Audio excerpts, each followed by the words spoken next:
अस्सलाम वालेकुम नाज़रीन, मां अब्दुल मोहम्मद जुनो तव्हांखे ख़बर ॾियूं था त काज़ीमंद ॻोठ मोहम्मद उमर मांजोठ जे रहवासी मंज़ूर मांजोठ प्रेस क्लब काज़ीमंद पहुची एहतिजाज कंदे दाहींदे चयो त कुझु वक़्तु अॻु असां ज़मीन जो एकड़ खपायो, जंहिंजी मिलियल रक़म 10 लाख रुपया अमानत तौरु असां पीपल्स पार्टी जे मक़ामी अॻवान ग़ुलाम क़ादिर सोलंकीअ वटि रखिया हुआ, जिन मां असां 7 लाख वापसि वरिता, बाक़ी हुन 3 लाख रुपया रहियल हुआ जेके हुन ॾियण लाइ तयारु न आहे, जंहिंजी शिकायत असां पीपल्स पार्टी सिटी काज़ीमंद जे सदर इंजीनियर अब्दुल गफ़ार जतोई सां कई, जंहिंजो हुन फ़ैसिलो कयो त पहिरीं क़िस्त 20 जनवरी ते 50,000 अदा कंदो ऐं ॿी क़िस्त 1,25,000 हिकु महीने जे 15 तारीख़ अदा कंदो।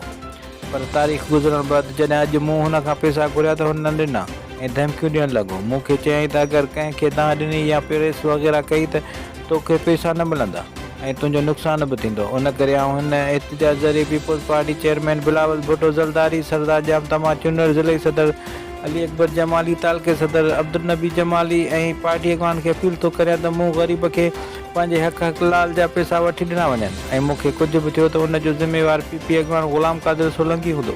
अगरि 2 ॾींहंनि अंदरि मूंखे पैसा न मिलिया त मां पाण खे बाहि ॾेई साड़े छॾींदुसि। अपील थो कयां चाचे अकबर खे, अब्दुल नबी जमालीअ खे त हीउ तव्हांजे पार्टीअ जो माण्हू आहे, इन खां मूंखे पैसा वठी ॾिना वञनि ऐं हू मूंखे धमकियूं थो ॾिए।